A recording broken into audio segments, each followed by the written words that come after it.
রাজধানীর আগারগাঁওয়ে অনুষ্ঠিত হয় ঢাকার ১০০ বছরের নগর প্রতিবেশ, ভূমি ব্যবহার এবং জীববৈচিত্র্যের স্থানিক ও সময়ানুক্রমিক পরিবর্তন এবং কৌশলগত পরিকল্পনা প্রণয়ন শীর্ষক মতবিনিময় কর্মশালা। ইউএনডিপির উদ্যোগে এবং সিজিআইএস এর সহযোগিতায় এই কর্মশালা হয়। অংশ নেন পরিবেশ, বন ও জলবায়ু পরিবর্তন এবং পানি সম্পদ মন্ত্রণালয়ের উপদেষ্টা সৈয়দা রিজওয়ানা হাসান সহ সংশ্লিষ্ট বিষয়ের বিশেষজ্ঞরা।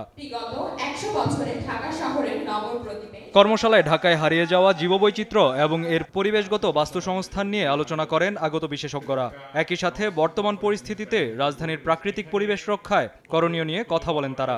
209 প্রজাতির বন্যপ্রাণী এই অঞ্চলে ছিল, এখন কিন্তু অনেকগুলোই আমরা এই অঞ্চলে আর পাই না, লোকালি বিলুপ্ত হয়ে গেছে, কিন্তু অন্য জায়গায় বাংলাদেশে পাওয়া যায়। এবং এই যে প্রজাতিগুলো, এই প্রজাতিগুলো যে জায়গাগুলোতে পাওয়া যায় সেই জায়গার হ্যাবিটেটগুলো কিন্তু চেঞ্জ হয়ে গেছে, আমরা দখল করে ফেলেছি, নষ্ট করে ফেলেছি।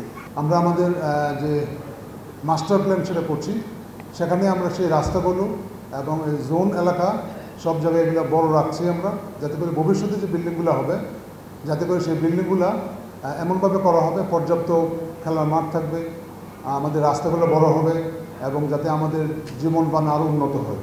এ সময় অন্তর্বর্তী সরকার ঢাকার সব খাল নিয়ে ব্লু নেটওয়ার্ক তৈরির কথা ভাবছে বলে জানান সৈয়দা রিজওয়ানা হাসান। একই সাথে ঢাকার ব্লু নেটওয়ার্কের জন্য স্থানীয়দের সাথে নিয়ে কাজ করার কথাও জানান তিনি।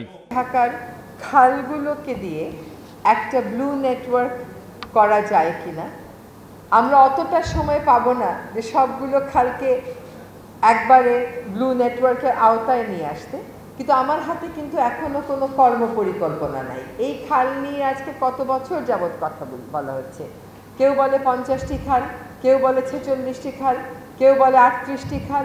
ডিসি মহোদয়রা রিপোর্ট দেন যে কয়েকটি খাল আর কোনোভাবেই উদ্ধার করা সম্ভব না। তো যেগুলো উদ্ধার করা সম্ভব সেগুলোকে দিয়ে একটি ব্লু নেটওয়ার্ক করার কথা আমরা ভাবছি। অন্যদিকে ঢাকার কোনো নগর দর্শন নেই উল্লেখ করে তিনি বলেন, এখানে যে যেভাবে পেয়েছে লুটেপুটে খেয়েছে। বিভিন্ন সংস্থাকে সাথে নিয়ে একটি নগর দর্শন ঠিক করার কথাও জানান রিজওয়ানা হাসান। আমরা ঢাকা শহরে আর মানুষকে আমন্ত্রণ না জানিয়ে সকল সংস্থার সাথে সম্মিলিতভাবে ঢাকার একটা নগর দর্শন ঠিক করতে পারবো। ঢাকার কোনো দর্শন নেই তো, যে যেভাবে পেরেছে ঢাকাকে লুটেপুটে খেয়েছে। ঢাকার জমি হচ্ছে খনি, এখানে 3 কাঠা জমির জন্য যা হয় সেটা বলার বাইরে।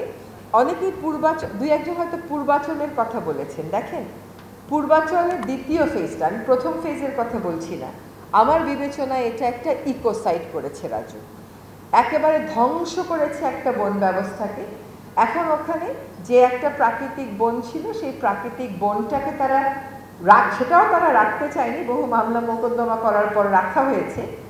এখন এটা গরু মেরে জুতা দানের মতো। ঢাকাকে বাসযোগ্য নগরী হিসেবে গড়ে তুলতে রাজুক সহ সংশ্লিষ্ট সংস্থাগুলোকে সমন্বয়ে রেখে কাজ করার আহ্বান জানান আলোচকরা। কায়েস রাহাত, দেশ টিভি, ঢাকা।